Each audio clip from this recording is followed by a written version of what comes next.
तो आज पढ़ते हैं हम force and laws of motion. ठीक है, ये मैंने आपको हिंदी में पढ़ा दिया ऑलरेडी, अब मैं इंग्लिश वालों के लिए भी पढ़ा रहा हूँ। तो ध्यान से समझना यार, ये चैप्टर ना एक वीडियो में क्लियर हो जाएगा न्यूमेरिकल्स के साथ। और आप ये वीडियो देखने के बाद ना किसी तरीके के डाउट में नहीं रहोगे, कोई टॉपिक ऐसा नहीं रहेगा जो आपको ना समझ आया हो। बस ये वीडियो आप एंड तक देखना, आपको ये चैप्टर अच्छे से समझ आ जाएगा। तो चैप्टर का नाम है यार force and laws of motion. Force के बारे में हम पढ़ेंगे और लॉज ऑफ मोशन, जिसमें हम न्यूटन के 3 लॉज के बारे में जानेंगे। First law of motion, third law of motion and बीच में वाला तो रह गया यार सेकंड लॉ ऑफ मोशन। तीनों लॉज ऑफ मोशन जानेंगे, फोर्सेस के बारे में जानेंगे। बहुत अच्छे से ये चैप्टर हम पढ़ेंगे डिटेल में। आप इस वीडियो के एंड तक इस चैप्टर को अच्छे से ख़त्म कर चुके होंगे। आपको कोई टॉपिक ऐसा नहीं होगा जो ना समझ आए, आप अच्छे से ख़त्म कर चुके होंगे। तो ये वीडियो मेरे साथ एंड तक जुड़े रहो और ये चैप्टर अभी के अभी ख़त्म करके जाओ। तो चलो देखते हैं यार इस चैप्टर में है क्या। तो चैप्टर का नाम ही हमारे को समझ आ रहा है कि यार forces and laws of motion. तो सबसे पहले इंपॉर्टेंट टॉपिक की फोर्स होता है क्या है, फिर हम बात करेंगे लॉज ऑफ मोशन। मोशन का मतलब होता है कि कोई चीज़ मूव मोशन में है, यानी गति में यार चल रही है, दौड़ रही है, रुक नहीं रही, चल रही है। मोशन का मतलब ये होता है।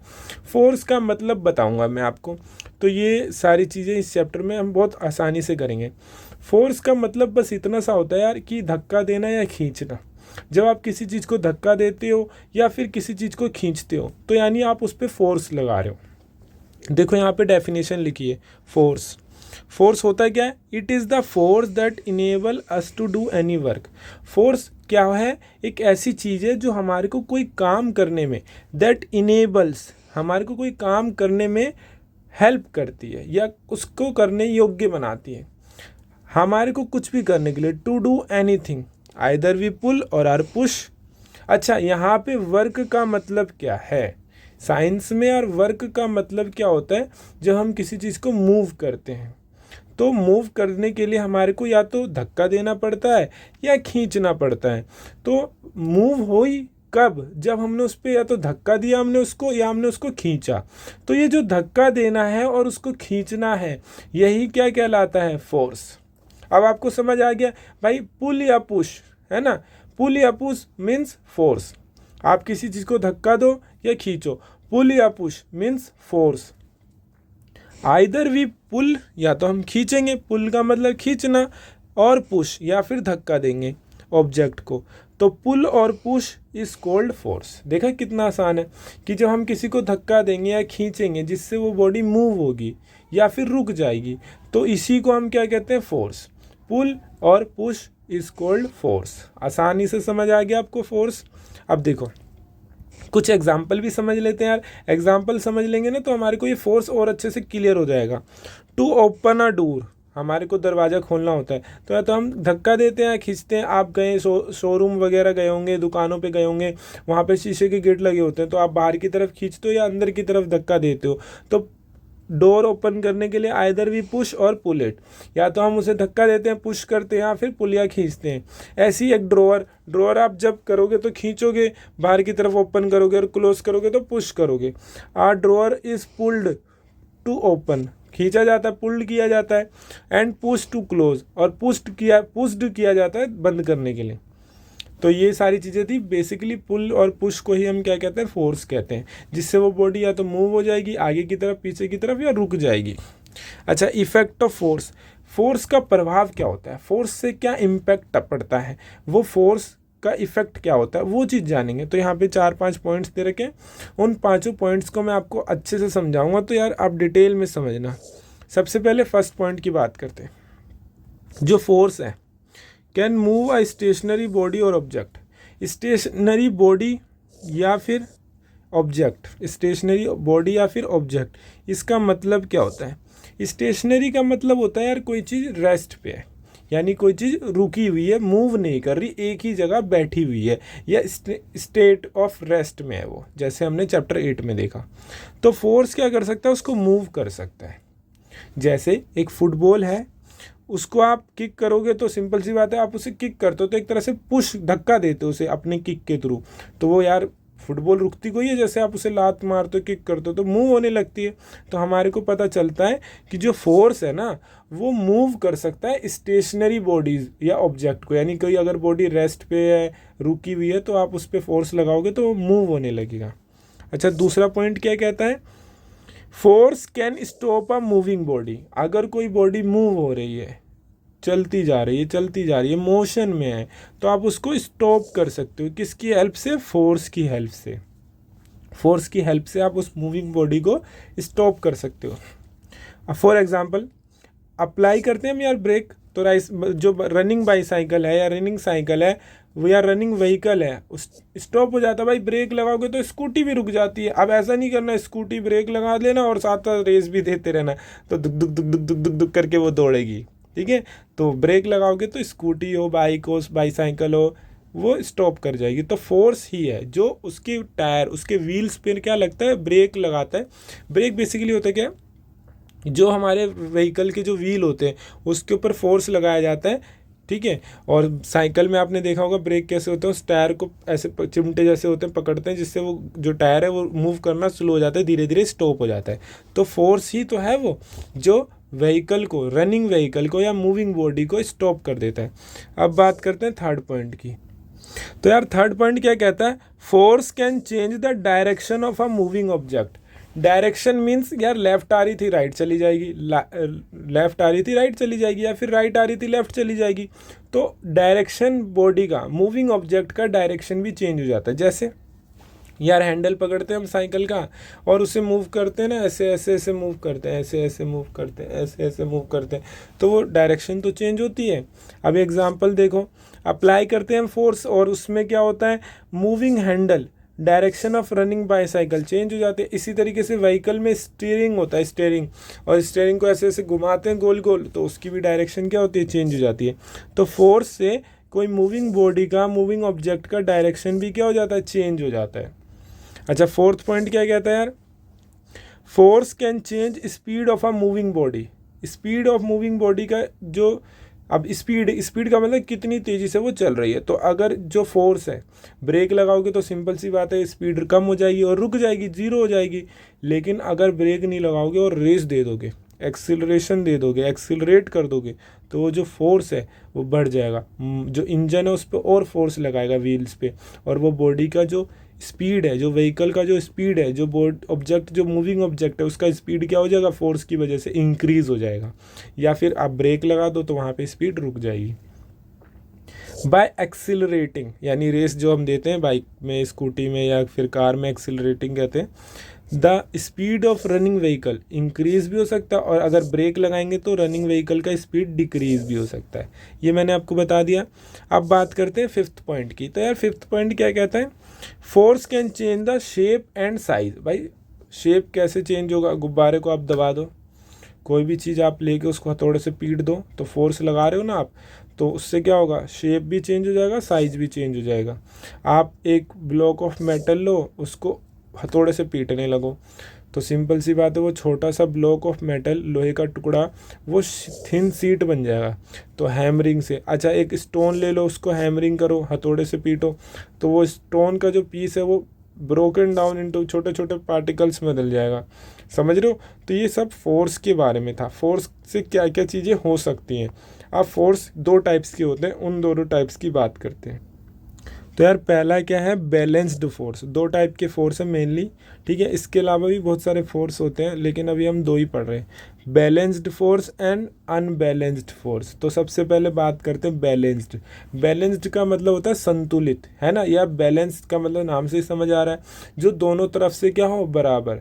यानी अगर टू साइड फोर्स लग रहा है और अगर दोनों side equal amount of force लग रहा है, ठीक है, इधर से भी 50 न्यूटन का फोर्स है। अब ये न्यूटन क्या होता है मैं आगे बताऊंगा। ये बीच में वॉल है, ठीक है, अब ये बीच में वॉल है और इधर से 50 न्यूटन का फोर्स लग रहा है और इधर से भी 50 न्यूटन का फोर्स लग रहा है, ठीक है, दोनों तरफ से बराबर फोर्स लग रहा है। तो फिर ये क्या है, बैलेंस्ड फोर्स है। इसी तरीके से रस्सी है, इधर बहुत सारे लोग खड़े हैं, इसको पकड़ के बैठे हुए हैं, ठीक है, और बीच में ये लाइन है, इधर भी बहुत सारे लोग हैं।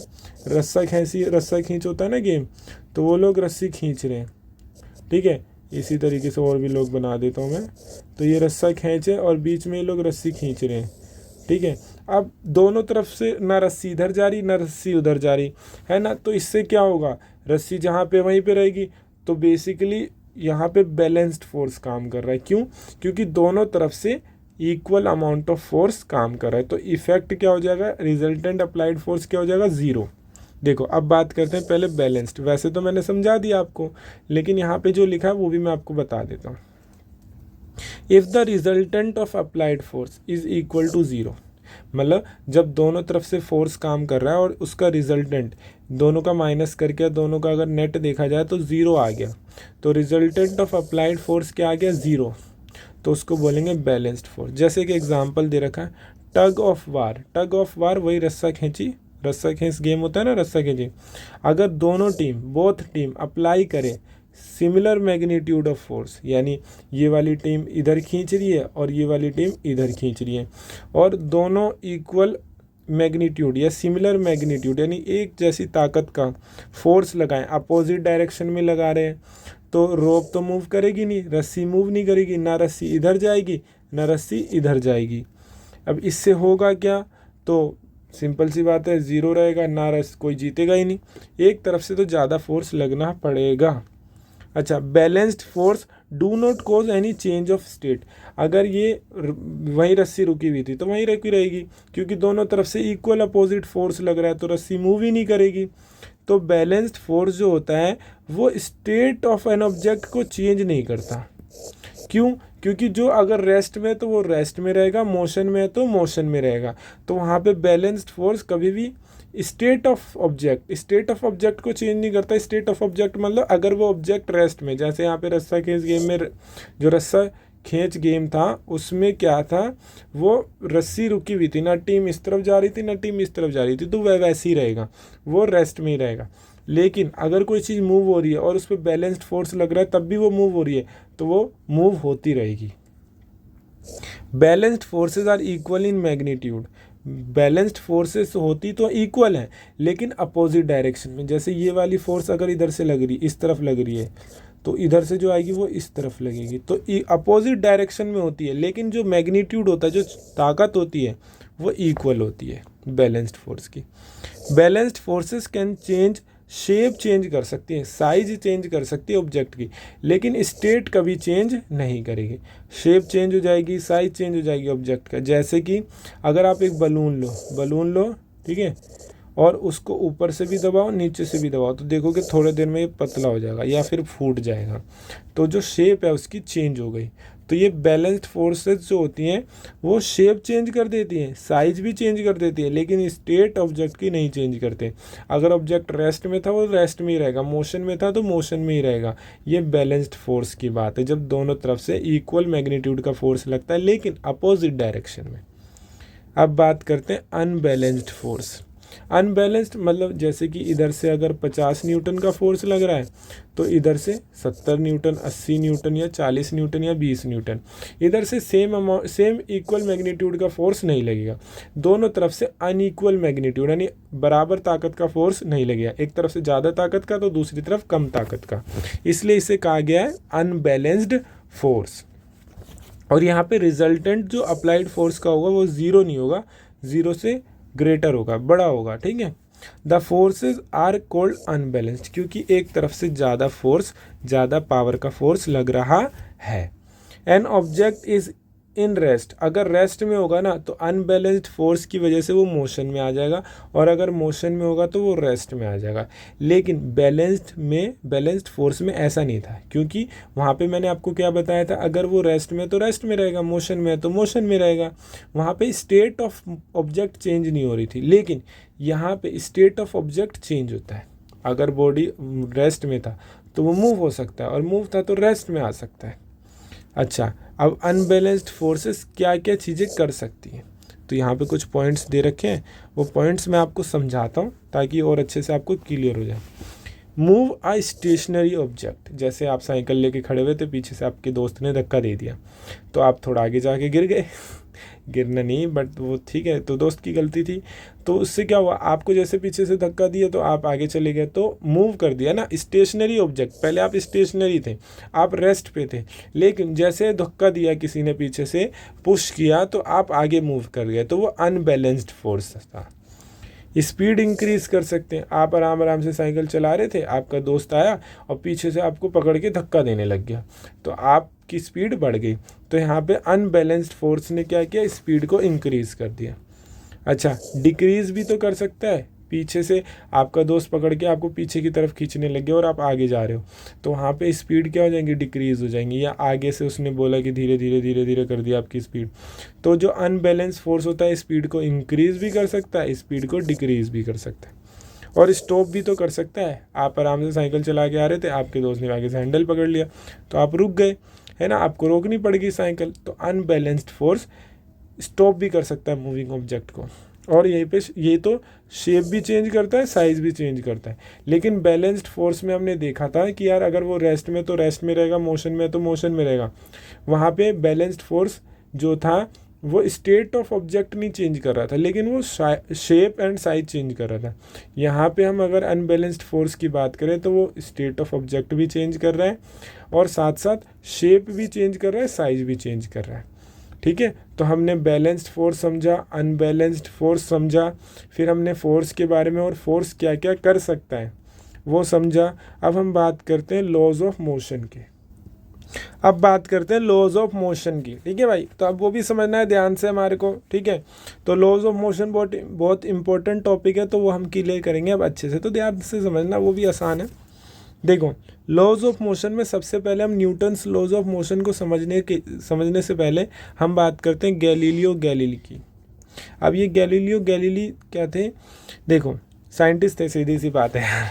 तो यार साइंटिस्ट थे तो उन्होंने कुछ बताया था, ठीक है, उन्होंने कुछ डिस्कवर किया था, तो समझते हो। देखो, Galileo first of all said that, क्या कहा उन्होंने, object move with a constant speed when no force act on them. अगर कोई ऑब्जेक्ट पे कोई फोर्स काम ना करे, कोई भी फोर्स उस ऑब्जेक्ट पे काम ना करे, तो ऑब्जेक्ट मूव करेगा कांस्टेंट स्पीड से, जब उस पर कोई भी फोर्स काम ना करे। When no force act on them, इसका मतलब क्या था कि अगर कोई भी फोर्स किसी भी ऑब्जेक्ट पे काम नहीं कर रहा तो वो मूव करेगा। This means if an object is moving on a frictionless path. Frictionless path का मतलब क्या होता है, जहाँ एकदम स्मूथ पाथ, एकदम मुलायम पाथ, जिस पे किसी तरीके का हल्का सा भी फ्रिक्शन नहीं है, एकदम चिकना, ठीक है, जहाँ पे कोई भी फ्रिक्शन ही नहीं है। तो अगर कोई ऑब्जेक्ट मूव करेगा फ्रिक्शनलेस पाथ पे और कोई भी फोर्स काम ना करे उसके ऊपर, तो वो मूव कर रहा है, और पाथ कैसा है, फ्रिक्शनलेस, कुछ भी हल्का सा कंकड़ भी नहीं है, हल्का सा मतलब एकदम रफ भी नहीं है, एकदम मुलायम, एकदम स्मूथ, ऐसे फ्रिक्शनलेस पाथ पे एक ऑब्जेक्ट मूव कर रहा है और कोई भी फोर्स काम नहीं कर रहा, the object would be moving for ever. तो ऐसे में वो ऑब्जेक्ट मूव करता रहेगा फॉर एवर एंड एवर। तो गैलीलियो क्या कहते हैं कि object move with constant speed, object move करता है कांस्टेंट स्पीड पे जब उस पर कोई भी फोर्स काम ना करे। इसका मतलब क्या है कि ऑब्जेक्ट मूव करता है जब उस पर कोई भी फोर्स काम ना करे, तो इसका मतलब ये है कि अगर एक ऑब्जेक्ट मूव कर रहा है लेकिन फ्रिक्शनलेस पाथ पे, फ्रिक्शनलेस यानी मैंने आपको बता दिया एकदम मुलायम, एकदम चिकना, ठीक है, मुलायम चिकना पाथ है और कोई भी फोर्स काम नहीं कर रहा है उस ऑब्जेक्ट पे, और वो ऑब्जेक्ट मूव कर रहा है उस पाथ पे, तो वो ऑब्जेक्ट मूव करता रहेगा forever and ever. That is there is no unbalanced force, कोई भी फोर्स काम नहीं कर रहा, तो ऐसे में वो ऑब्जेक्ट मूव करता रहेगा फॉर एवर एंड एवर, क्योंकि वो पाथ फ्रिक्शनलेस है और उस पाथ पे कोई भी फोर्स काम नहीं कर रहा। बट प्रैक्टिकली यार ऐसा पॉसिबल है, चलो मैं फ्रिक्शनलेस पाथ बना भी लूँ, लेकिन यार ग्रेविटी भी तो है और ऊपर से फिर एयर का भी तो फ्रिक्शन होता है, तो बहुत सारी चीज़ें आ जाती हैं, तो practically it is not possible. किसी भी ऑब्जेक्ट के लिए प्रैक्टिकली ये चीज़ पॉसिबल नहीं है, because to attain condition of zero की कंडीशन अटेन करने के लिए अनबैलेंस्ड फोर्स इम्पॉसिबल है कि वो ज़ीरो हो जाए। क्यों, फोर्स ऑफ फ्रिक्शन तो होगा एयर का और ग्रेविटेशनल फोर्स भी होगा, ठीक है, पृथ्वी भी तो अपनी तरफ खींचती है चीज़ों को, तो बहुत सारी मैनी अदर फोर्सेस काम करेगी उस ऑब्जेक्ट पे, जिसकी वजह से अनबैलेंस्ड फोर्स ज़ीरो हो ही नहीं सकता। तो वो ऑब्जेक्ट कुछ समय बाद रुक जाएगा, स्टॉप कर जाएगा moving object. That is why practically it is not possible for an object to move forever on a frictionless path, क्योंकि उस पर कुछ ना कुछ फोर्स काम कर रहे होते हैं, force of air, force of friction, force of gravitation, जिसकी वजह से वो ऑब्जेक्ट कुछ समय बाद after moving some time it will stop. ठीक है, तो प्रैक्टिकली ये चीज़ पॉसिबल नहीं थी। अब फिर हमारे आते हैं सीरियल में, अब पिक्चर में हमारे आते हैं न्यूटन्स भाई। तो न्यूटन्स लॉ ऑफ मोशन, तो उनके बारे में हम समझते हैं। इन्होंने हमारे को 3 लॉज ऑफ मोशन दिए जो आपके चैप्टर में है और आपके सिलेबस में है। तो यार वो समझेंगे हम न्यूटन्स लॉ ऑफ मोशन। तो Newton's first law of motion, second law of motion, third law of motion, ये तीनों लॉ ऑफ मोशन आपको समझने हैं ताकि ये चैप्टर बहुत अच्छे से क्लियर हो जाए, क्योंकि ये तीनों बहुत इंपॉर्टेंट है यार। तो यार आगे बढ़ते हैं। Newton's law of motion. Newton study the idea of Galileo. अब न्यूटन स्टडी करते हैं, आइजैक न्यूटन गैलीलियो गैलीली के जो आइडियाज़ थे और gave 3 laws of motion. Newton's अपनी स्टडी तैयार करते हैं और साथ साथ गैलीलियो गैलीली की जो स्टडीज़ होती हैं उनका आइडियाज़ को स्टडी करते हैं और 3 लॉज ऑफ मोशन देते हैं। ठीक है, 3 लॉज ऑफ मोशन। ठीक है, और इन 3 लॉज ऑफ मोशन को हमें समझना है। तो सबसे पहले बात करते हैं Newton's first law of motion. अब ये जो फर्स्ट लॉ ऑफ मोशन है ना, इसको लॉ ऑफ इनर्शिया भी कहते हैं, ये बात याद रखना। आपसे पेपर में पूछेगा लॉ ऑफ इनर्शिया यानी Newton's first law of motion. अब ये motion, Newton first law of motion कहता है क्या है ये समझो। अगर एक ऑब्जेक्ट रेस्ट में यानी रुका हुआ है तो वो रेस्ट में रहेगा, अगर ऑब्जेक्ट मोशन में है तो वो मोशन में रहेगा। मैं आपको Newton's first law of motion समझा रहा हूँ, ध्यान से समझना। अगर कोई ऑब्जेक्ट रेस्ट में है तो वो रेस्ट में रहेगा, मोशन में है तो मोशन में रहेगा। यानी कि अगर ऑब्जेक्ट रुका हुआ है तो वो रुका हुआ रहेगा, अगर वो चल रहा है, मूव कर रहा है तो वो मूव करता रहेगा। Unless and until an external unbalance force applied on it, जब तक उस पर एक बल ना लगे, एक फोर्स ना लगे, तो वो चलता रहेगा या फिर रुका रहेगा। जैसे उस पर फोर्स लगा या तो वो रुक जाएगा या तो वो चलना शुरू करेगा। तो यही था न्यूटन्स का फर्स्ट लॉ ऑफ मोशन। अब मैं इसको यहाँ पे जो लिखा है वो समझाऊंगा आपको ताकि और अच्छे से आपको समझ आ जाए। Any object remain in the state of rest. Remain मतलब रहेगा, किस स्टेट में? स्टेट ऑफ रेस्ट में या फिर यूनिफॉर्म मोशन में, यानी अगर मोशन में तो मोशन में रहेगा और रेस्ट में है तो रेस्ट में रहेगा। एनी ऑब्जेक्ट, कोई भी ऑब्जेक्ट, रिमेन्स मतलब रहेगा जैसे है वैसे ही। In state of rest, state of rest यानी रुका हुआ है तो रुका हुआ रहेगा, और रेस्ट का मतलब यही होता है कि रुका हुआ है वो। In the state of rest और uniform motion, straight line path पे यानी सीधे सीधे पाथ पे। अगर वो रुका हुआ है तो रुका हुआ है, लेकिन अगर मूव कर रहा है तो मूव करता रहेगा। Until it is compelled to change the state by applying. कब तक? जब तक उसको कंपेल नहीं किया जाता कि वो चेंज करे स्टेट। अब कैसे कंपेल किया जाएगा, कैसे उसको बोला जाएगा कि भाई स्टेट चेंज कर? अगर रेस्ट में तो मोशन में आया, मोशन में तो रेस्ट में। By applying external force. कैसा?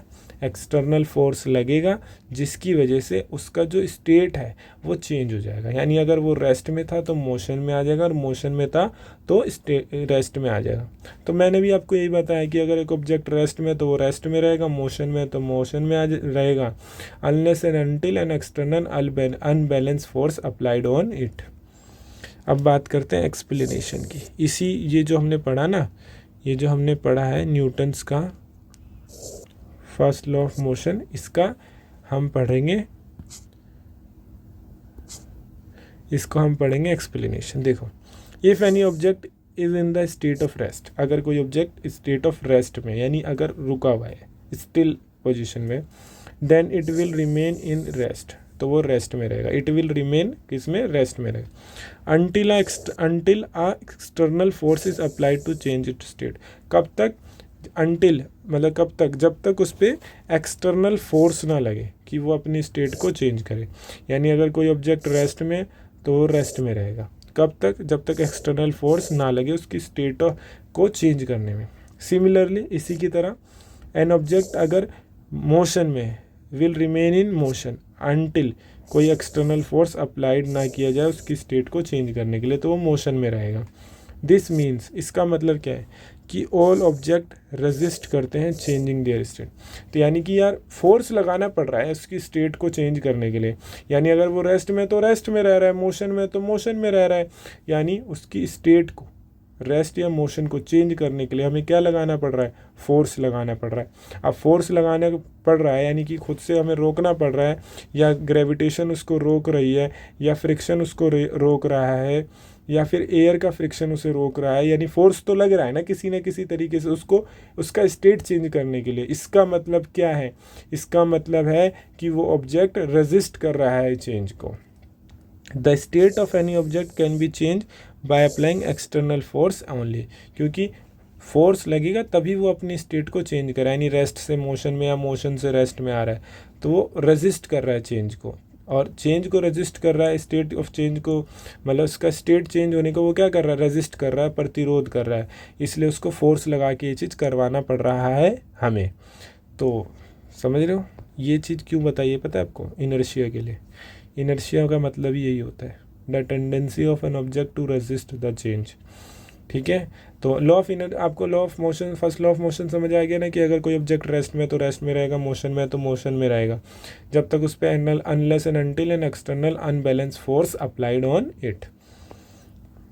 ठीक है, अभी मैं आपको बताऊंगा इनर्शिया के बारे में आगे। ठीक है, ये इनर्शिया का मतलब कि ऑब्जेक्ट चेंज को, स्टेट ऑफ मतलब रेस्ट में, मोशन में, उस स्टेट को चेंज होने से क्या करता है, रोकता है। उस रेजिस्टेंस को हम कहते हैं इनर्शिया। ठीक है, तो अभी मैं बात करूँगा उस पर, लेकिन न्यूटन्स का जो फर्स्ट लॉ ऑफ मोशन है उसका यूज़, उसका एप्लीकेशन डेली लाइफ में, एवरीडे लाइफ में, वो समझेंगे हम ABCD के थ्रू।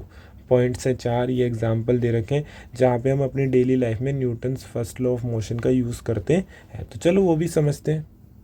देखो पहला पॉइंट क्या कहता है, अ पर्सन स्टैंडिंग इन अ बस फॉल्स बैकवर्ड व्हेन बस स्टार्ट मूविंग सडनली।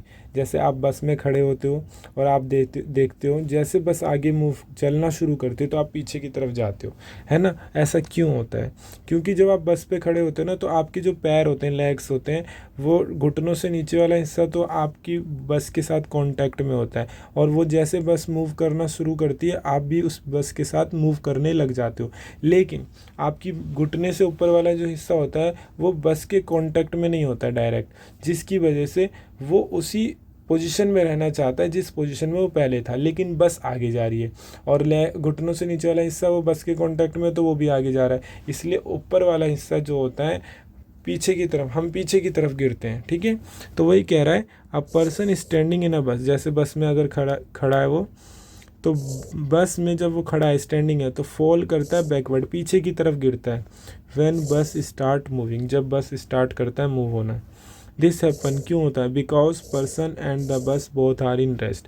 पहले दोनों रेस्ट में होते हैं, बस मूव नहीं कर रही होती ना वो पर्सन मूव कर रहा होता है, but as the bus start moving, जैसे बस स्टार्ट होता है मूव करना, बस आगे बढ़ती है, जो लेग्स होते हैं पर्सन के वो भी स्टार्ट करते हैं मूव करना, क्योंकि वो कॉन्टैक्ट में होते हैं direct along with the bus. But leg के अलावा जो रेस्ट पोर्शन होता है बॉडी का वो रेस्ट में रहता है, क्योंकि पहले दोनों रेस्ट में थे, लेकिन बस मूव करना शुरू कर देती है।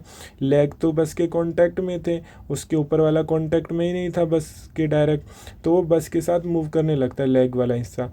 लेकिन जो अपर पोर्शन होता है बॉडी का वो रेस्ट में रहना चाहता है, वो पहले जैसी सिचुएशन में रहना चाहता है, इसलिए हम पीछे की तरफ गिरते हैं, फॉल करते हैं बैकवर्ड, क्योंकि निचला हिस्सा तो आगे जा रहा है लेकिन पीछे ऊपर वाला हिस्सा तो नहीं जा रहा है, इसलिए वो पीछे रहना चाहता है, तो हम पीछे की तरफ गिरते हैं, फॉल्स बैकवर्ड। आपने देखा होगा, अगर अलर्ट नहीं होंगे तो सही में ही गिर जाएंगे, इसलिए हम पकड़ के रखते हैं ऊपर से, या फिर हम पकड़ लेते हैं कुर्सी वगैरह। अब देखो सेकंड पॉइंट, अब person standing in a moving बस, अब बस मूव कर रही है और हम भी साथ साथ हैं, हम सीधा खड़े हैं, लेकिन एकदम से अगर ब्रेक लगा देंगी तो फिर क्या होगा, हम आगे की तरफ जाते हैं, क्योंकि बस भी मूव कर रही है और हम भी मूव कर रहे हैं। जैसे बस रुकती है तो हमारी बॉडी का लेग वाला हिस्सा क्या होता है, बस के कांटेक्ट में होता है, वो भी रुक जाता है, लेकिन अपर पोर्शन डायरेक्ट कांटेक्ट में नहीं होता, तो हम चाहते हैं मूव होना, इसलिए हम आगे की तरफ गिर जाते हैं। ठीक है, तो बस फॉल्स बैक फॉरवर्ड, आगे की तरफ, जब पर्सन स्टैंडिंग है और बस मूव कर रही है, और आगे की तरफ कब गिरेंगे, falls forward if driver apply brake. अगर एकदम से ड्राइवर सडनली ब्रेक अप्लाई कर दे तो हम आगे की तरफ गिरेंगे। क्यों? क्योंकि हम चाहते हैं मूव होना, हम मोशन में रहते हैं और सीधी सी बात है हमारी बॉडी भी मोशन में रहना चाहती है, लेकिन लेग्स तो कांटेक्ट में होते हैं तो वो बस के साथ रुक जाते हैं, लेकिन अपर पोर्शन नहीं रुक पाता, इसलिए वो आगे की तरफ फॉरवर्ड फॉल करता है। दिस हैपन्स बिकॉज व्हेन बस इज़ मूविंग, जब बस मूव कर रही है तो पर्सन स्टैंडिंग इन इट वो भी मूव कर रहा है, मोशन है अलॉन्ग विद बस। लेकिन व्हेन ड्राइवर अप्लाई जब करता है ब्रेक तो स्पीड जो बस होती है वो डिक्रीज़ करती है, सडनली एकदम से स्पीड कम होती है और बस रेस्ट में आ जाती है, सडनली रुक जाती है। इन दिस कंडीशन लेग्स तो पर्सन के कांटेक्ट में होते हैं, रेस्ट में आ जाते हैं, वो बस के साथ रुक जाते हैं वो भी, लेकिन जो रेस्ट पार्ट होता है ऊपर वाला हिस्सा वो मोशन में रहना चाहता है, उसकी टेंडेंसी है, तो इसकी वजह से वो आगे की तरफ गिरता है क्योंकि वो मोशन में रहना चाहता है। अच्छा, थर्ड पॉइंट देखते हैं। आपने देखा होगा जब हम कपड़े सुखाने से पहले उसको झाड़ते हैं तो ऐसा क्यों करते हैं? क्योंकि कपड़ों में पानी की बूंदें होती हैं, तो वो दोनों पानी की बूंदें और कपड़े साथ में, तो जैसे हम उसको झाड़ते हैं तो पानी की बूंदें क्या होती है? रेस्ट में होती है, लेकिन कपड़ा मोशन में आ जाता है, तो इस वजह से वो पानी की बूंदें ड्रॉपलेट्स ऑफ वाटर वो बाहर निकल जाती हैं और कपड़ा हमारा जल्दी सूख जाता है। ये पॉइंट था मेन। अब ये यहाँ पे क्या लिखा है वो भी मैं आपको समझाता हूँ ताकि और आपको और अच्छे से कॉन्सेप्ट क्लियर हो जाए। ये हम Newton's first law of motion के एप्लीकेशन देख रहे हैं एवरीडे लाइफ में।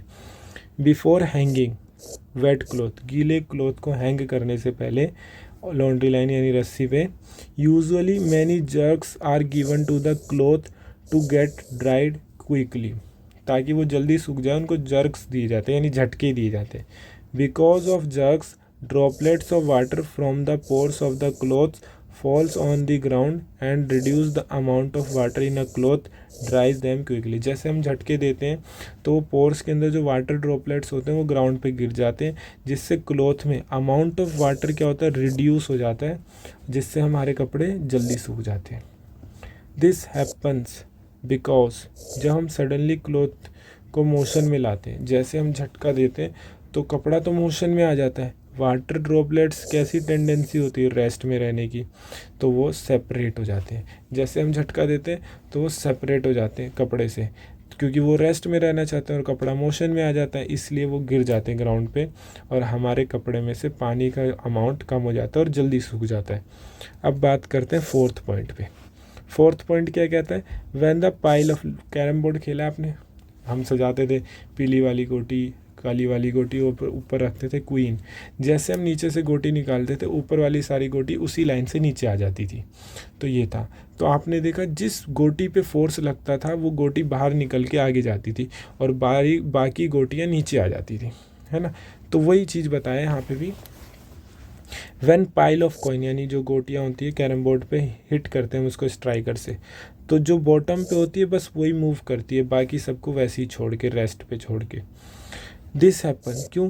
जो पाइल है स्ट्रक करता है नीचे, सबसे वाला गोटी स्ट्राइक करता है स्ट्राइकर से, तो जो बॉटम में होता है वो मोशन में आ जाता है क्योंकि उस पर फोर्स लगता है, बाकी सारी रेस्ट में रहती है, ठीक है? तो वो रेस्ट में रहती है और वर्टिकली फॉल करते कैरम बोर्ड पे अपनी सेम प्लेस पे रिमेन रहती है। तो ये मैंने आपको बता दिया, ये भी Newton's first law of motion का एप्लीकेशन था, जहाँ पे कैरम की गोटियाँ एक लाइन से हम खड़ी करते हैं और जैसे स्ट्राइकर से मारते तो नीचे वाली गोटी पे फोर्स लगता है और वो मूव करती है, बाकी वर्टिकली वैसी नीचे आ जाती हैं और वो रेस्ट पे रहती है, अपनी जगह पे रहती है। अब अगला टॉपिक है मास और इनर्शिया। तो ध्यान से समझना, ये इंपॉर्टेंट टॉपिक है। वैसे तो जितना मैंने कराया सारा इंपॉर्टेंट है, आपको अच्छे से समझ भी आ रहा होगा।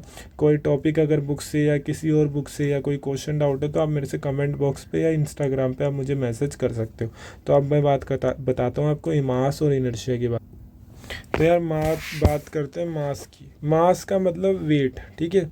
अभी आप इतना समझ लो, जैसे आपका वेट 50 kg या 40 kg या 35 kg या 30 kg के आसपास होगा, तो वेट को अभी आप समझ लो मास। वैसे थोड़ा सा फ़र्क होता है, ये मैं आपको अगले चैप्टर में बताऊंगा ग्रेविटेशन में, लेकिन आप अभी इतना समझ लो कि जो वेट होता है आधा kg, 2 kg, 50 kg, 100 kg, वही क्या है? मास है, ठीक है? दोनों एज इट इज़ समझो।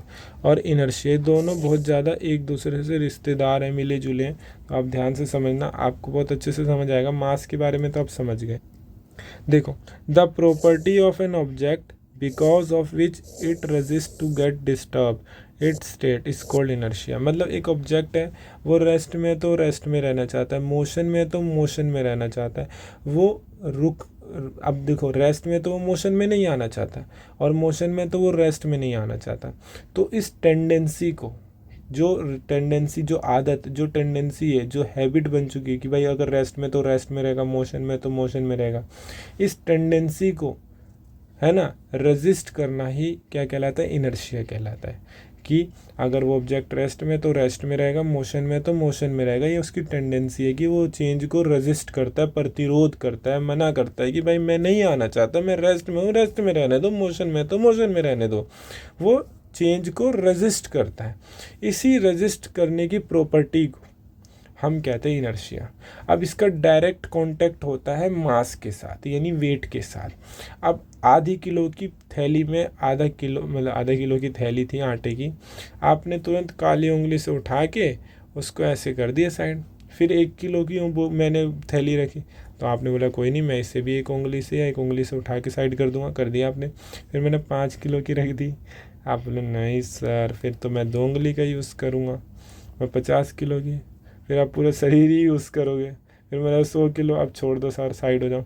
तो आपसे हिलेगी ही नहीं वो 100 किलो की बोरी, शायद किसी से हिल भी जाए, और 200 किलो की कर दूंगा तो वो भी भूल जाओ। तो कहने का पर्पस क्या, मास बढ़ा तो हमारा इनर्शिया भी बढ़ गया, फिर वो और ज़्यादा चेंज को रेजिस्ट कर रहा है ना। 500 किलो की बोरी आपको बोलूँगा हटाओ, तो वो रेस्ट की रेस्ट में ही रहेगी, लेकिन वहीं पे अगर मैं 5 किलो की बोरी बोलूँ तो आप तुरंत हटा दोगे। तो समझ रहे हो इनर्शिया का मतलब, कि अगर वो चेंज को रेजिस्ट कर रहा है, कि वो रेस्ट में तो रेस्ट में रहना चाहता है, क्यों, मास के बढ़ने से आपको ज़्यादा फोर्स लगाना पड़ रहा है। Inertia of an object is measured by mass. Inertia मतलब मास, ज़्यादा मास ज़्यादा inertia, come mass come inertia.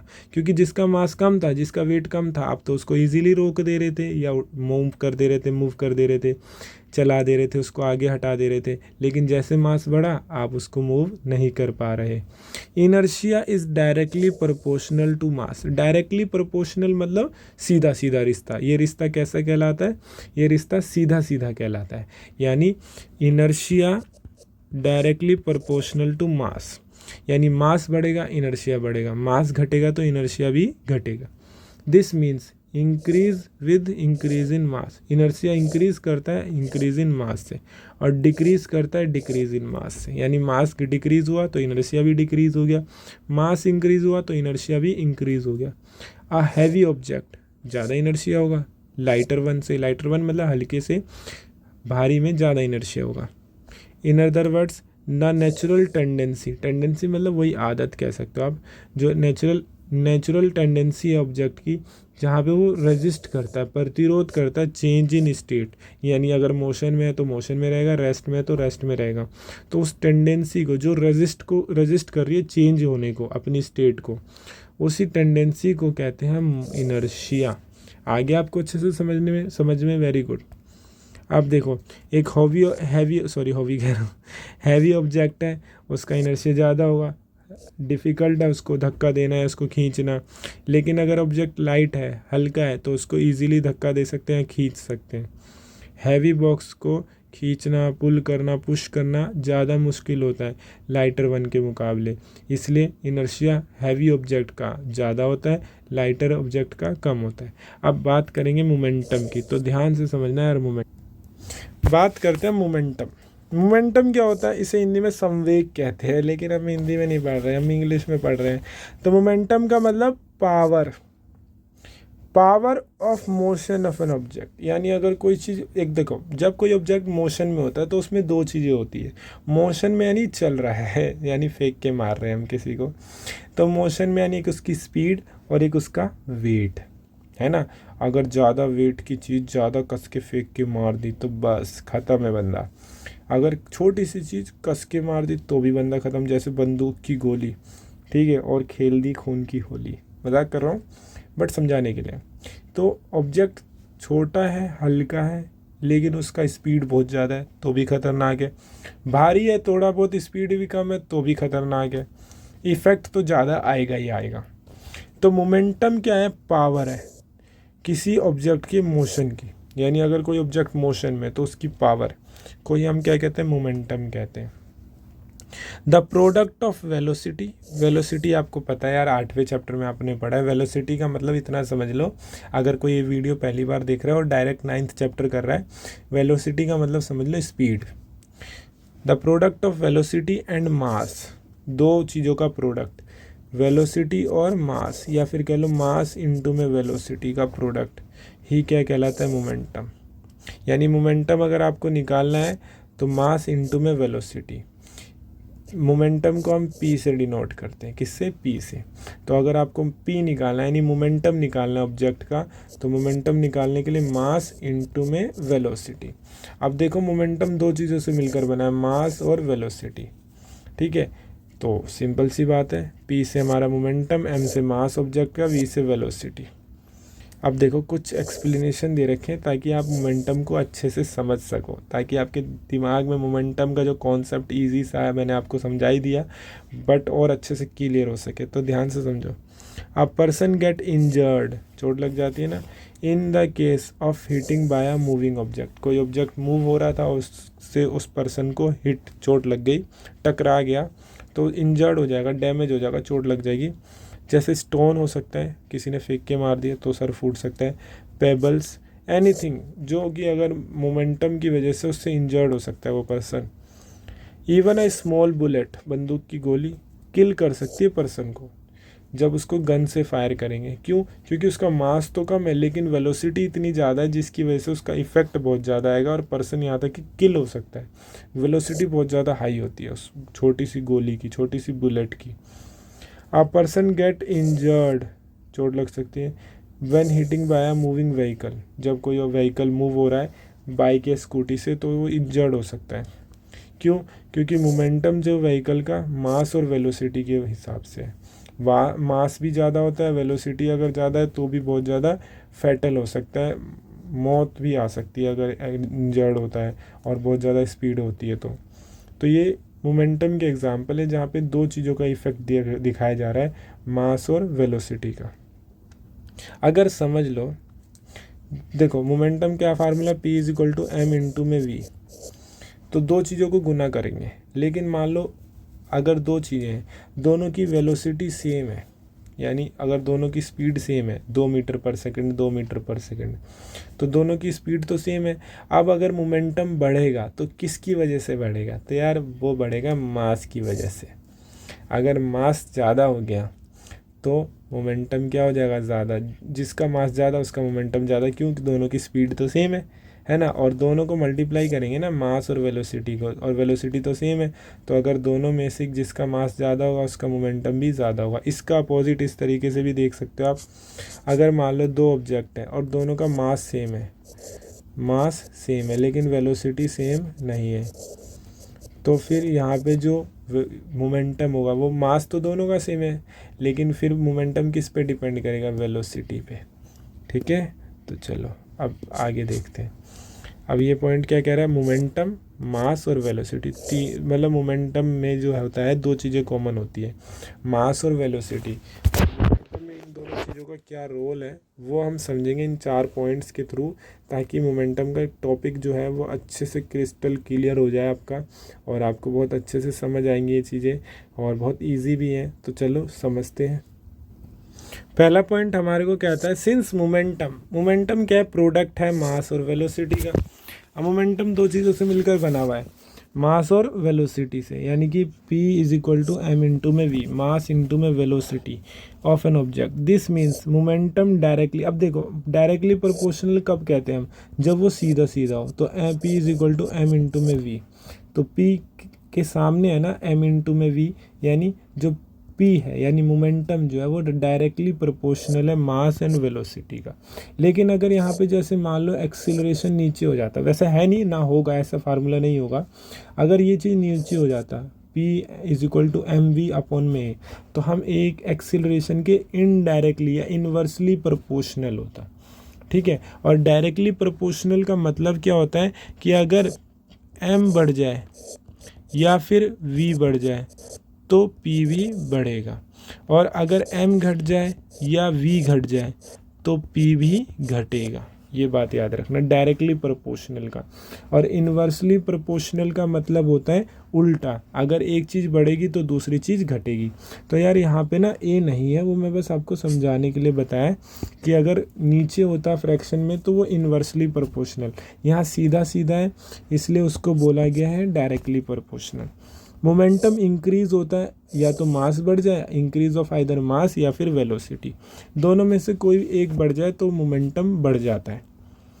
This means if a lighter and heavier object, अगर एक लाइटर यानी हल्का है और एक हैवियर ऑब्जेक्ट एक भारी ऑब्जेक्ट है, moving with the same velocity, दोनों की वेलोसिटी सेम है लेकिन एक हल्का एक भारी है, मास एक का ज़्यादा है दूसरे का कम है, तो हैवियर ऑब्जेक्ट, सिंपल सी बात है, जिसका मास ज़्यादा होगा उसका मोमेंटम ज़्यादा होगा, क्योंकि दोनों की वेलोसिटी तो सेम है, तो मोमेंटम फिर मास पे डिपेंड करेगा।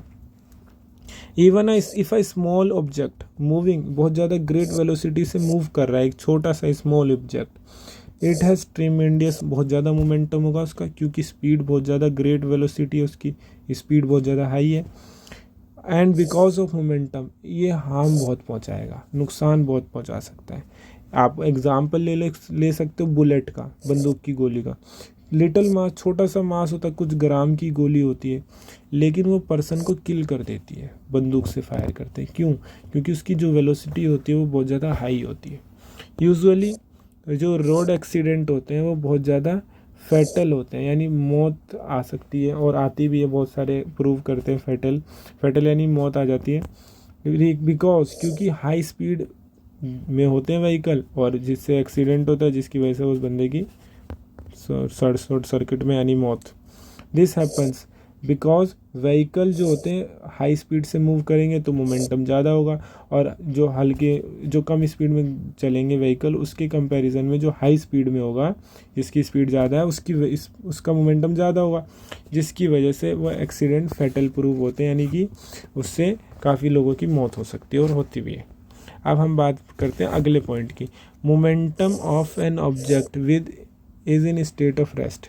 अगर कोई ऑब्जेक्ट रेस्ट में है, स्टेट ऑफ रेस्ट यानी उसका वेलोसिटी क्या है, जीरो। अगर कोई ऑब्जेक्ट रेस्ट में है, इसका वेलोसिटी जीरो, और उसका मोमेंटम क्या होगा, तो मोमेंटम का फार्मूला होता है P is equal to m into में V। तो P is equal to, mass तो होगा ही कुछ ना कुछ, लेकिन वेलोसिटी क्या है, ज़ीरो, क्योंकि ऑब्जेक्ट रेस्ट में वेलोसिटी ज़ीरो है, तो ऐसे केस में m इंटू में ज़ीरो क्या हो जाएगा, ज़ीरो, तो मोमेंटम क्या आ गया, ज़ीरो। सिंपल सी बात है। तो momentum of an object in the rest, यानी नॉन मूविंग ऑब्जेक्ट का अगर मोमेंटम हम निकालेंगे नॉन मूविंग का, तो उसका मोमेंटम क्या आएगा, ज़ीरो। अच्छा, यूनिट क्या होती है, मोमेंटम का फार्मूला कैसा होता है, उस फार्मूले से ही हम उसका यूनिट डिराइव कर सकते हैं। मैंने आपको 8वें चैप्टर में भी बताया था। देखो, मोमेंटम का फार्मूला होता है P is equal to m into में V, और m का ऐसा यूनिट क्या होता है, मास का ऐसा यूनिट kg, और वेलोसिटी का होता है मीटर पर सेकेंड, तो kg मीटर पर सेकेंड। इसको और अच्छे से लिखो तो kg मीटर पर सेकेंड, ये इसका ऐसा यूनिट, ये भी इसका ऐसा यूनिट होता है। तो ये मैंने 8वीं चैप्टर में ही आपको समझाया था फार्मूले से कैसे ऐसा यूनिट निकालते हैं। तो उसमें मास इंटू में वेलोसिटी फार्मूला है मोमेंटम का, तो मास का kg और वेलोसिटी का मीटर पर सेकेंड, तो kg मीटर पर सेकेंड, इस तरीके से लिख लो, ये ऐसा यूनिट आ गया। अब कुछ फार्मूले हैं, कुछ क्वेश्चंस हैं, वो क्वेश्चंस हम करते हैं मोमेंटम पे बेस के। देखो example first, what will be the momentum, momentum क्या होगा एक स्टोन का जिसका मास 10 kg का स्टोन होगा, वो तो बहुत बड़ा पत्थर हो गया। तो स्टोन का मास दे दिया 10 kg। जैसे जैसे क्वेश्चन में आपको चीज़ें गिवन हो आप उस चीज़ को नोट डाउन करो। तो मास आपको 10 kg, और उसको थ्रो किया गया, फेंका गया, वेलोसिटी दे रखी 2 मीटर पर सेकंड, तो वेलोसिटी लिख लो आपको 2 मीटर पर सेकंड। और आपसे पूछा मोमेंटम, तो मोमेंटम का फार्मूला होता है P is equal to m into में V।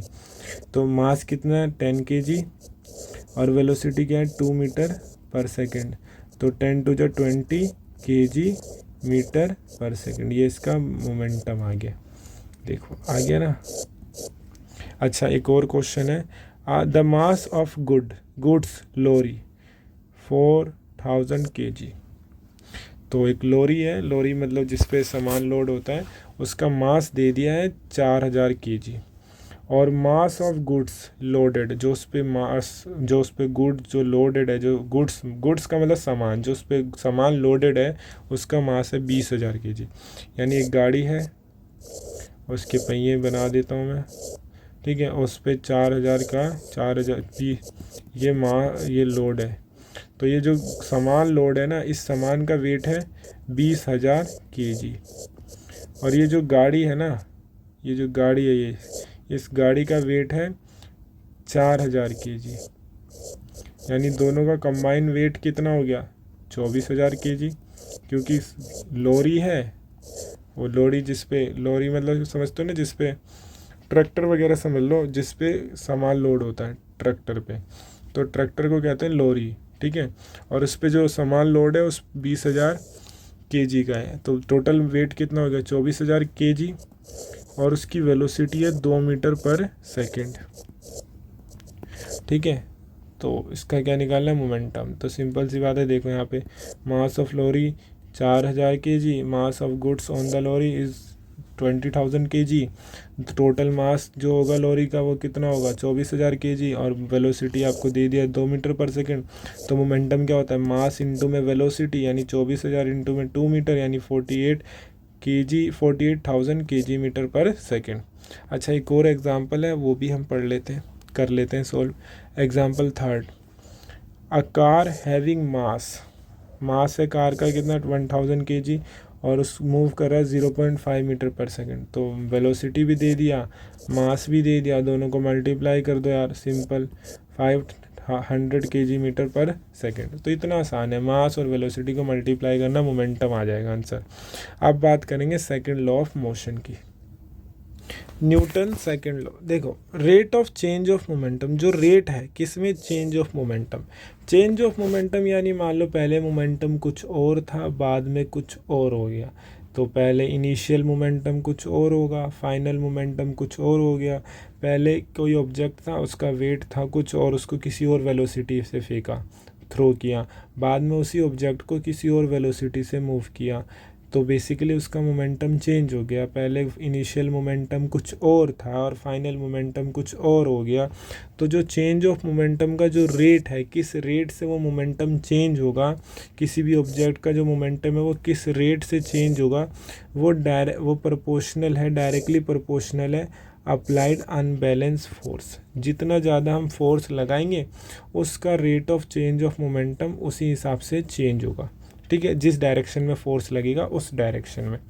तो क्या कहता है न्यूटन का second law, the rate of change of momentum, जो चेंज ऑफ मोमेंटम है उसका जो रेट है, किस हिसाब से वो मोमेंटम चेंज होगा, वो डायरेक्टली प्रोपोर्शनल होता है unbalance force applied on it. कितना ज़्यादा फोर्स अप्लाई किया जा रहा है, तो वो जो rate of change of momentum है वो उसके हिसाब से चेंज होता रहता है। जितना ज़्यादा फोर्स लगाएंगे उतना ज़्यादा मोमेंटम, और जितना कम फोर्स लगाएंगे उतना कम मोमेंटम। तो वो प्रोपोर्शनल होता है, दोनों चीज़ें चेंज होती है। तो चेंज ऑफ मोमेंटम कैसे है, फोर्स के प्रोपोर्शनल, अनबैलेंस फोर्स के प्रोपोर्शनल। रेट का मतलब क्या होता है, जब हम किसी चीज़ को टाइम से डिवाइड देते हैं, किस रेट से वो फ्लो हो रहा है। तो कितने समझेंगे ये चीज़ हम। तो Newton second law of motion कहता है कि जो मोमेंटम में चेंज है उसका जो रेट है, किस रेट से मोमेंटम चेंज हो रहा है, वो किसके डायरेक्टली प्रोपोर्शनल है, अनबैलेंस फोर्स जो हम अप्लाई करते हैं, ठीक है। तो देखो अभी हम इस चीज़ को डिराइव करेंगे। किसी ऑब्जेक्ट का मास यानी m kg, इनिशियल वेलोसिटी। अब देखो उसका इनिशियल मोमेंटम होगा, तो इनिशियल मोमेंटम निकालने के लिए हमें इनिशियल वेलोसिटी लेनी पड़ेगी। और इनिशियल वेलोसिटी क्या होता है, u मीटर पर सेकेंड। तो हमें अगर इनिशियल मोमेंटम निकालना है तो m इंटू में वेलोसिटी क्या है, u। और अगर फाइनल वेलोसिटी निकालना है उसी ऑब्जेक्ट का, तो मास तो m रहेगा, लेकिन वेलोसिटी क्या हो जाएगी, फाइनल वेलोसिटी यानी mv। और अगर मुझे चेंज इन मोमेंटम निकालना है, चेंज इन मोमेंटम, तो अगर मुझे चेंज निकालना है मोमेंटम में, तो मैं क्या करूँगा, final momentum minus initial momentum, mv minus mu। तो ये क्या है, चेंज इन मोमेंटम है। अगर मुझे इसमें rate of change in momentum लाना है, rate of change in momentum यानी p, तो मैं क्या करूँगा, इस mv माइनस mu को टाइम से डिवाइड दे दूँगा। समझ रहे हो मेरी बात। तो ये चीज़ है, ये क्या है, rate of change in momentum. अब ये किसके डायरेक्टली प्रोपोर्शनल होता है, फोर्स के। अभी इस चीज़ के बारे में समझेंगे, तो ध्यान से समझना अगले पेज पे।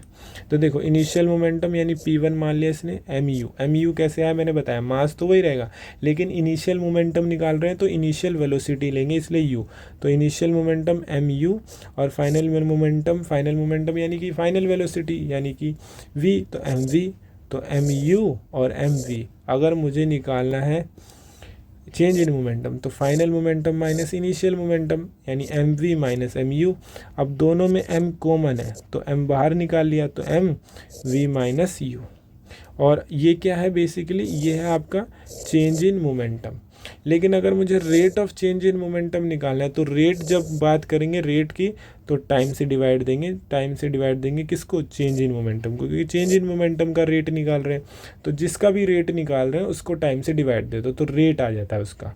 तो rate of change in momentum, change of momentum का रेट, तो चेंज इन मोमेंटम अपॉन में टाइम। तो चेंज इन मोमेंटम क्या था, ये तो यहाँ पे लिख दिया हमने, अपॉन में टाइम। अब देखो एक बात समझना ध्यान से, according to second law this rate of change in momentum, second law क्या कहता है कि जो चेंज इन मोमेंटम है, rate of change in momentum है, ये किसके प्रोपोर्शनल है, अनबैलेंस फोर्स के। तो ये जो आपने निकाला है चेंज इन मोमेंटम का जो रेट आपने निकाला है, ये किसके प्रोपोर्शनल है, डायरेक्टली प्रोपोर्शनल है फोर्स के। तो force directly proportional to m we minus u upon में टी। अब ये v माइनस यू अपॉन में t का फार्मूला आपको पता है किसका, ये एक्सीलरेशन का, ये भी मैंने आपको बताया। तो जब मैं इस पूरे की जगह v माइनस यू अपॉन में t की जगह लिख सकता हूँ f directly proportional m a. अब अगर मुझे डायरेक्टली प्रोपोर्शनल का साइन हटाना है यार, तो मुझे कांस्टेंट k लगाना पड़ेगा। तो फार्मूला बन जाएगा f, और ये डायरेक्टली प्रोपोर्शनल का साइन हट के इक्वल का साइन आ जाएगा। कभी भी अगर मुझे डायरेक्टली प्रोपोर्शनल के साइन हटाने होते हैं तो मैं कांस्टेंट लूँगा ही लूँगा। तो मेरे को इस डायरेक्टली प्रोपोर्शनल का साइन हटाने के बाद इक्वल और एक कांस्टेंट k और बाकी चीज़ें वैसे ही। तो ये देखो ये a कैसे आया, v माइनस यू अपॉन में t की जगह मैंने a लिख दिया, ठीक है। तो f directly proportional to m a, और डायरेक्टली प्रोपोर्शनल का साइन हटाया तो k आया। अब इस k की वैल्यू निकालनी पड़ेगी ना, तो मैंने फोर्स रखा 1 Newton is equal to k, और मास रखा 1 kg, और एक्सिलरेशन रखा 1 मीटर पर सेकेंड स्क्वायर। तो k की वैल्यू आई मेरी 1, ठीक है। तो k की वैल्यू जैसे बनाई तो f is equal to k की जगह 1 एम ए, और 1 लिखने की ज़रूरत होती नहीं है, तो f is equal to m a. तो ये फार्मूला याद रखना, f is equal to m a, यानी कि फोर्स का फार्मूला है मास इनटू में एक्सीलरेशन। जो चैप्टर के सबसे पहले मैंने आपको बताया था कि फोर्स होता है क्या है। तो अगर आपसे पूछे फोर्स निकाल के दिखाओ, तो फोर्स का फार्मूला होता है मास इनटू में एक्सीलरेशन। अब फोर्स का फार्मूला है तो फोर्स की ऐसा यूनिट भी निकाल सकते हैं हम। तो फोर्स का फार्मूला है मास, तो मास का केजी, और एक्सीलरेशन का ऐसा यूनिट होता है मीटर पर सेकंड स्क्वायर। तो केजी मीटर पर सेकंड स्क्वायर, तो इसको ऐसे भी लिख सकते हैं केजी मीटर पर सेकंड स्क्वायर। देखो ये भी ठीक है। और ये जो केजी मीटर पर सेकंड स्क्वायर है इसको कहते हैं न्यूटन, ठीक है। क्या कहते हैं, न्यूटन। तो ये समझ आया आपको, नोट डाउन कर सकते हो, स्क्रीनशॉट ले सकते हो यार, ठीक है। अब मैं इसे थोड़ा रफ कर देता हूँ, ये आपको समझ आ गया होगा। अब 1 न्यूटन को जो डिफाइन कर देता हूँ, देखो जो 1 न्यूटन है ना, 1 न्यूटन किसके बराबर होता है, 10 की पावर 5 डायन के।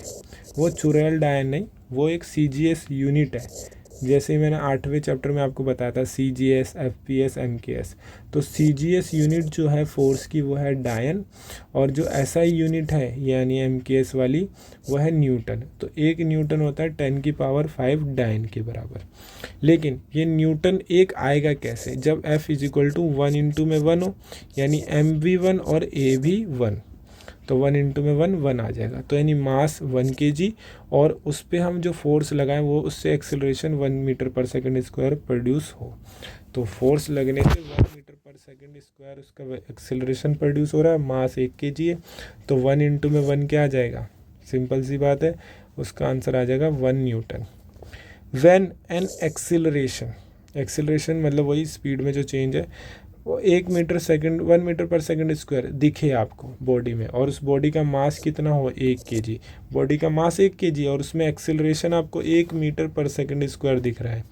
तो जो फोर्स अप्लाई किया गया है ना वो बॉडी पे कितना है 1 न्यूटन का, और 1 न्यूटन 10⁵ डाइन के बराबर होता है। न्यूटन को हम kg/s भी कहते हैं। अब हम बात करेंगे नेक्स्ट टॉपिक की, इस चीज़ की। अब मैं इसको बताऊंगा तो ध्यान से समझना आप। देखो अब ये पॉइंट क्या कहता है हमारे को, proof of Newton's first law of motion का, न्यूटन के फर्स्ट लॉ ऑफ मोशन का प्रूफ दे रहा है ये हमारे को सेकंड लॉ से। यानी जो हमने सेकंड लॉ पढ़ा, rate of change of momentum is directly proportional to applied unbalance force, तो उस न्यूटन के सेकंड लॉ से फर्स्ट लॉ ऑफ मोशन का न्यूटन का प्रूफ दे रहा है। अब फर्स्ट लॉ ऑफ मोशन था क्या, मैं आपको रिकॉल करा देता हूँ। If an object is in rest it will be in rest, if an object is in motion it will be in motion, unless and until an external force is applied on it, जब तक उस पर कोई force ना लगे। तो अगर force नहीं लग रहा यानी फोर्स ज़ीरो है तो ऑब्जेक्ट रेस्ट में, तो वो रेस्ट में रहेगा, मोशन में है तो मोशन में रहेगा। कब, जब फोर्स ज़ीरो होगा। लेकिन अगर फोर्स कुछ ना कुछ हुआ तो वो रेस्ट से मोशन में आ जाएगा और मोशन से रेस्ट में आ जाएगा। तो चलो प्रूफ करते हैं, देखते हैं। फर्स्ट लॉ हमारे को पता है एक्सटर्नल फोर्स ज़ीरो है, तो बॉडी अगर फोर्स अगर ज़ीरो है यानी कि बॉडी अगर मूव कर रहा है तो मूव करता रहेगा सेम वेलोसिटी से, अगर रेस्ट पे है तो वो रेस्ट पे रहेगा। तो फोर्स क्या लेना है, ज़ीरो। तो सेकंड लॉ से हमारे को फार्मूला क्या मिला था, F=mv-u/t। तो F क्या लेना है, 0=mv-u/t। अब t इधर डिवाइड में उधर जाएगा तो मल्टीप्लाई में, तो 0 इंटू में t में m ब्रैकेट में v-u। तो t डिवाइड में था उधर 0 से मल्टीप्लाई, तो वो भी क्या हो जाएगा 0=m इंटू में v-u। तो m इधर मल्टीप्लाई में v-u से इधर आएगा तो डिवाइड में 0/m, तो v-u। तो 0/m, 0 को किसी से भी डिवाइड करो चाहे वो मास हो या m हो, तो वो 0 आएगा v-u, और -u इधर जाके प्लस का u, तो 0 + u v। तो 0 + u आ जाएगा, u v, यानी u और v क्या है, बराबर है। u और v क्या आगे बराबर, यानी जो इनिशियल वेलोसिटी थी वही फाइनल वेलोसिटी है। यानी अगर इनिशियल वेलोसिटी 0 थी यानी ऑब्जेक्ट रेस्ट में था, तो फाइनल वेलोसिटी यानी 0 होगी, क्योंकि दोनों बराबर है। इसका मतलब ये बात सही प्रूव हुई है हमारे इस चीज़ से कि अगर एक ऑब्जेक्ट पे फोर्स ना लगे तो वो जिस हालत में पहले होता है, यानी जो इसकी वेलोसिटी पहले होती है या 0 या कुछ भी हो, तो वो बाद में भी 0 रहेगी या फिर वही रहेगी। ठीक है, देखो यहाँ पे if an body is rest तो u 0, तो u v बराबर है तो वो भी 0, तो वो बॉडी कंटिन्यू रहेगी रेस्ट पे। तो ये हमारा सेकंड लॉ से न्यूटन का फर्स्ट लॉ प्रूव हो चुका है। अच्छा, अब बात करते हैं न्यूटन के थर्ड लॉ ऑफ मोशन की। फर्स्ट लॉ हमने देख लिया, सेकंड लॉ देख लिया, अब हम बात करेंगे थर्ड लॉ की। थर्ड लॉ बहुत ईजी है और वो हम अच्छे से समझ जाएंगे। थर्ड लॉ ऑफ मोशन कहता है टू एवरी एक्शन, जितना भी हम एक्शन करेंगे there is an equal opposite reaction. अगर आप इधर से 5 न्यूटन का फोर्स लगाओगे तो उधर से भी लगेगा, इधर से 10 न्यूटन का लगाओगे तो उधर से भी 10 न्यूटन का फोर्स आएगा। Newton third law of motion कहता है कि जितना आप इधर से फोर्स लगाओगे उतना उधर से भी फोर्स आएगा। To every action there is an equal and opposite reaction. अगर आपने इधर से 50 न्यूटन का फोर्स लगाया, अब आपको न्यूटन समझ आया होगा कि जो फोर्स को हम कैलकुलेट करते हैं, तो फोर्स का ऐसा यूनिट क्या होता है, न्यूटन। फोर्स का फार्मूला होता है मास इंटू में एक्सिलरेशन, और kg/s ऐसा यूनिट होती है, तो kg/s² को ही हम न्यूटन कहते हैं। तो अगर आप इधर से 50 न्यूटन का फोर्स लगा रहे हो तो उधर से भी 50 न्यूटन का फोर्स आएगा। तो इसी को कहते हैं हम Newton's third law of motion. तो there is to every action there is an equal opposite reaction. जितना आप एक्शन करोगे उसका अपोजिट उतना ही इक्वल रिएक्शन आएगा ही आएगा। अच्छा, न्यूटन थर्ड लॉ का एप्लीकेशन क्या क्या है ज़िंदगी में? तो जो हम चलते हैं ना वो थर्ड लॉ से, क्योंकि हम ज़मीन पे फोर्स लगाते हैं, आगे कदम बढ़ाते हैं, तो ज़मीन भी हम पे फोर्स लगाती है जिससे हम आगे की तरफ जाते हैं। तो जो वॉकिंग है यानी जो हम चलते हैं, तो वो किसकी हेल्प से इनेबल हो जाता है, थर्ड लॉ। बोट, जैसे बोट पे डी बोट, अब नदी के किनारे बोट है, ठीक है, और बोट पे हम बैठे हुए हैं यहाँ पे। अब बोट से आप छलांग मार के आते हो, तो जैसे एक पैर इस पे मार के इधर आते हो तो बोट थोड़ी पीछे चली जाती है ऐसी।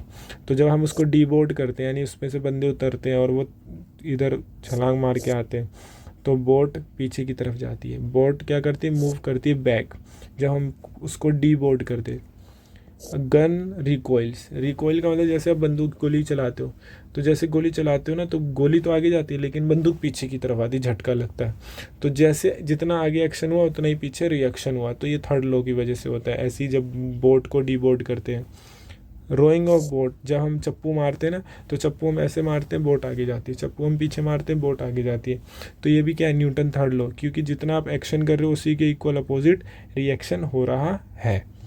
अब सबसे इम्पोर्टेंट टॉपिक, फर्स्ट लॉ देख लिया, सेकंड लॉ देख लिया, थर्ड लॉ देख लिया, फार्मूले भी देखे। अब बात करेंगे law of conservation of momentum. तो अब ध्यान से समझना यार, law of conservation of momentum. तो भाई जब दो बॉडी टकराती है ना, टकराने से पहले का मोमेंटम और टकराने के बाद का मोमेंटम सेम होता है, यही कहता है बस इतना सा। Law of conservation of momentum कहता है इफ़ टू बॉडी, उनका बड़ा मोमेंटम होगा, बिफोर कोलिजन उन दोनों का टोटल मोमेंटम, और आफ्टर कोलिजन दोनों का टोटल मोमेंटम सेम, कभी चेंज होगा ही नहीं।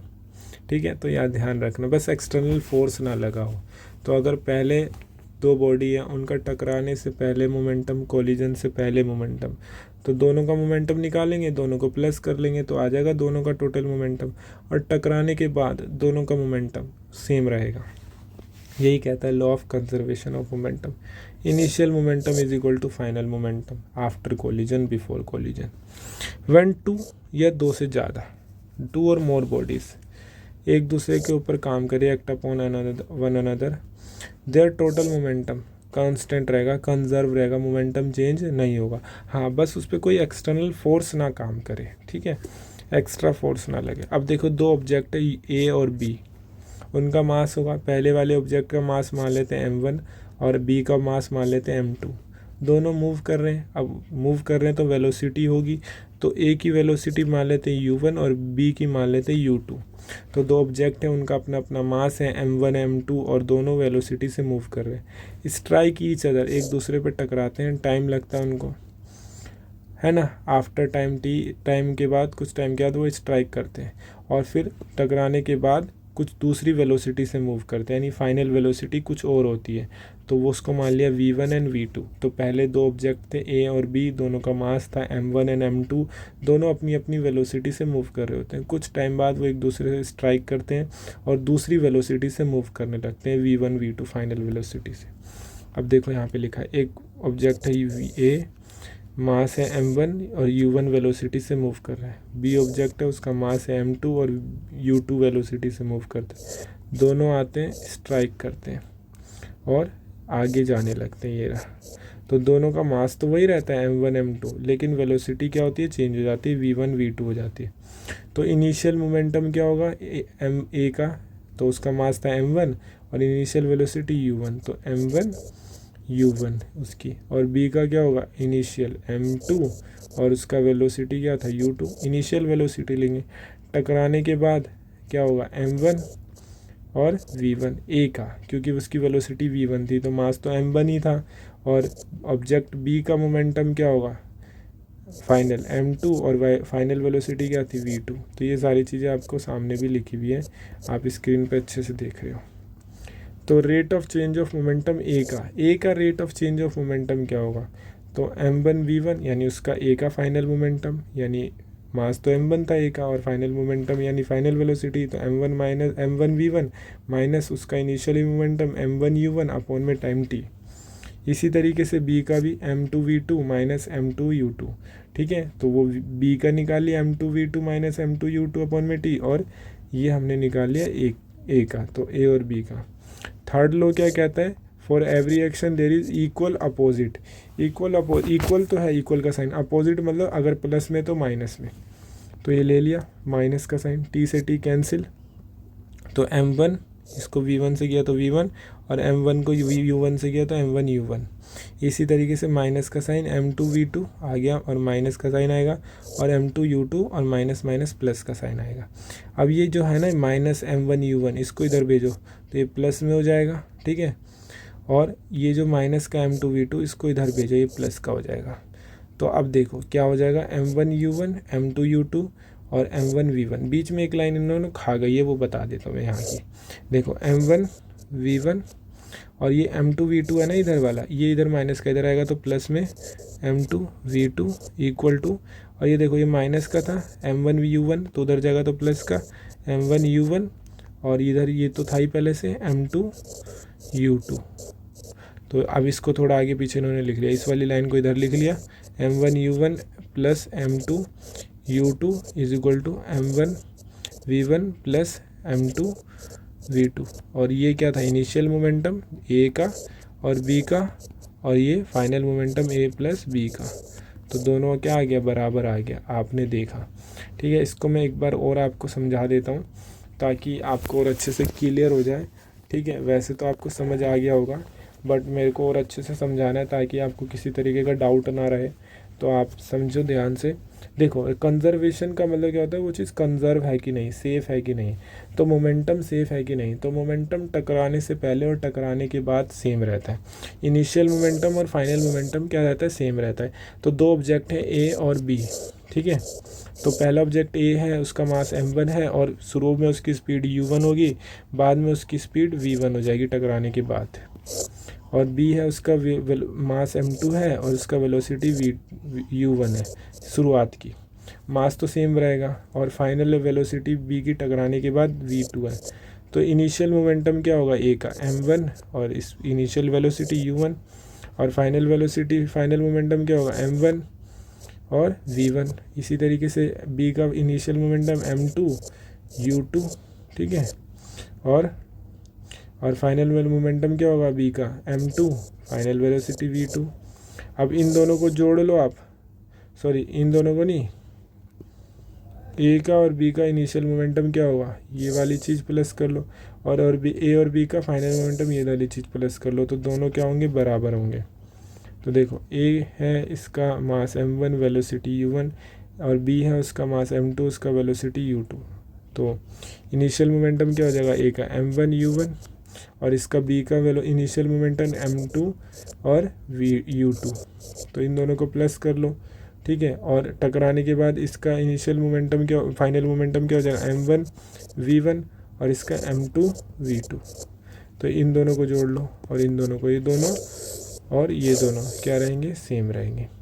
तो ए का अगर मैं चेंज इन मोमेंटम निकालूँ तो final momentum minus initial momentum अपन में टाइम, और बी का निकालूँ तो final momentum minus initial momentum अपन में टाइम। और थर्ड लॉ ऑफ मोशन से आपको पता है कि for every action there is equal opposite होता है, अपोजिट मतलब माइनस का साइन। तो टी से टी कट गया, फिर मैंने जो आपको बताया था वही सारी चीज़ें।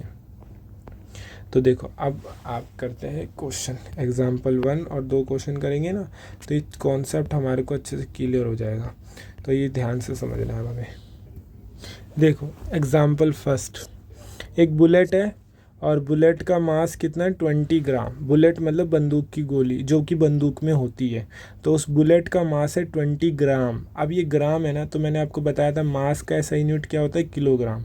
तो इस 20 ग्राम को आप क्या करोगे, केजी में चेंज करने के लिए 1000 से डिवाइड करोगे। तो ये जो हो जाएगा आपका, ये जो हो जाएगा 20 ग्राम, ये हो जाएगा केजी जब इसको आप 1000 से डिवाइड करोगे। तो 0 से 0 कैंसिल और 2 0 हैं तो 2 रकम छोड़ के पॉइंट, यानी कि 0 पॉइंट और 2 डिजिट 02 केजी।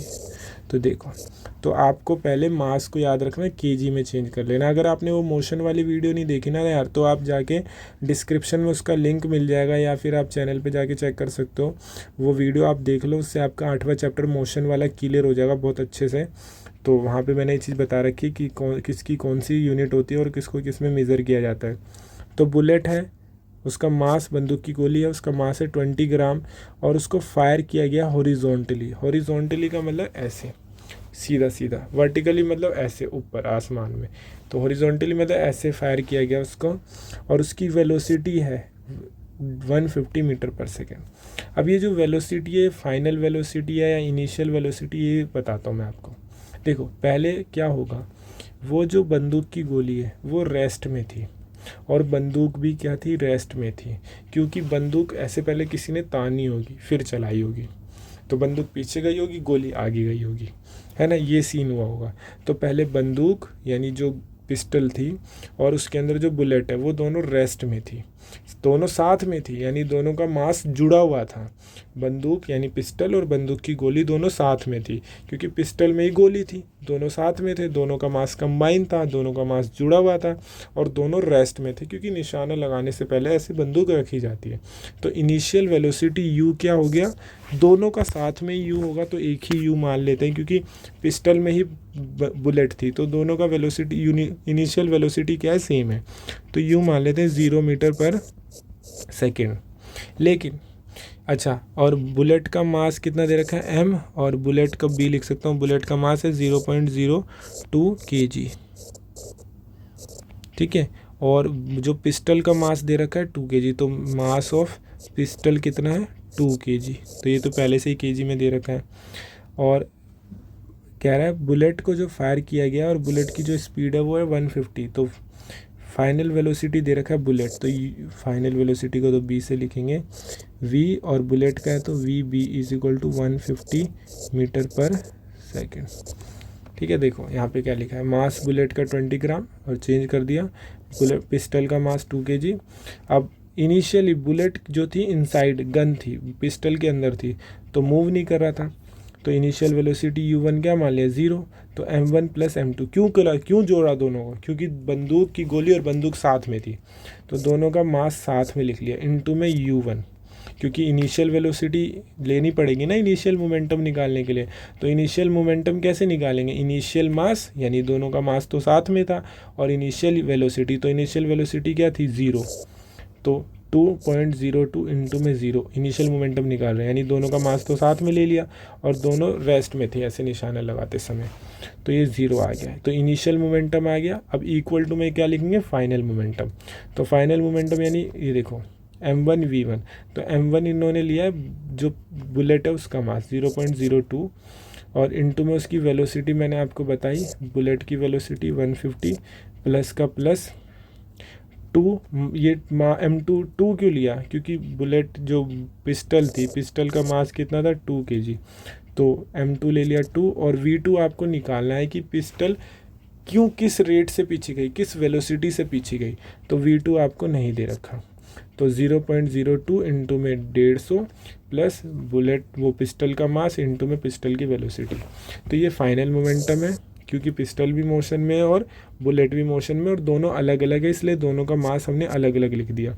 लेकिन इनिशियली दोनों साथ में थे, तो दोनों का मास साथ में और दोनों की एक वेलोसिटी थी 0। अब इनिशियल मोमेंटम और फाइनल मोमेंटम दोनों को आमने सामने रखेंगे हम। इनिशियल मोमेंटम क्या था 0, और अब चेक करते हैं, इसे सॉल्व करते हैं, तो 0 इज इक्वल टू 0.02 इंटू में 150 प्लस 2v2, तो 0 इज इक्वल टू 0.02 को जब हम 150 से मल्टीप्लाई करेंगे तो आएगा 3 प्लस 2v2, अब 3 प्लस का उधर जाएगा तो माइनस में, तो 2v2, तो -3 आएगा, 0 में से 3 माइनस करेंगे इज इक्वल टू 2v2, अब 2 मल्टीप्लाई में उधर जाएगा तो डिवाइड में 3/2 इज इक्वल टू v2, और v2 कितना आ जाएगा, डिवाइड करेंगे 3 को 2 से तो -1.5 मीटर पर सेकेंड। अब देखो माइनस में क्यों आए, क्योंकि जो बंदूक है पिस्टल वो पीछे जाएगी, गोली आगे जाएगी, तो गोली आगे जाएगी तो आगे की तरफ है तो प्लस में, और बंदूक जो है पिस्टल वो पीछे जा रही है, इसलिए माइनस में आया 1.5 मीटर पर सेकेंड, ठीक है। तो ये आसान था, ये जो मैंने समझाया आपको यहाँ से अच्छे से समझ आ गया होगा, ये वाला हिस्सा इसमें से मत करना, जो मैंने कराया वो वहाँ से करना, ठीक है। और माइनस का मतलब ही यही है कि वो डायरेक्शन अपोजिट है, ठीक है, क्योंकि बंदूक का जो पीछे से ट्रिगर वैसे टकराता है, गोली आगे जाती है और पिस्टल पीछे आती है। देखो अब एग्जाम्पल 2, सेकेंड एग्जाम्पल क्या कहता है, 2 हॉकी प्लेयर है, एक ए है, उसका मास है 50 kg, ठीक है, और मूव कर रहा है वेलोसिटी से u1 से मान लेते हैं 4 मीटर पर सेकेंड, ठीक है। और एक और बी बंदा है, उसका अपोजिट टीम का, और उसका मास है 60 kg, और वो बंदा मूव कर रहा है u2 मान लेते हैं 3 मीटर पर सेकेंड के हिसाब से।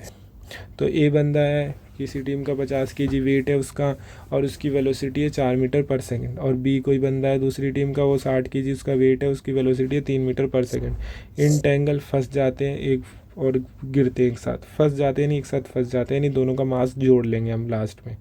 पहले दौड़ते हुए आते हैं, उसका मास कुछ होता है, उसकी वेलोसिटी अलग अलग दे रखी है आपको, तो उसके बाद वो इंटेंगल्ड हो जाते हैं, आपस में फंस जाते हैं और फॉल डाउन, गिर जाते हैं टकराने के बाद।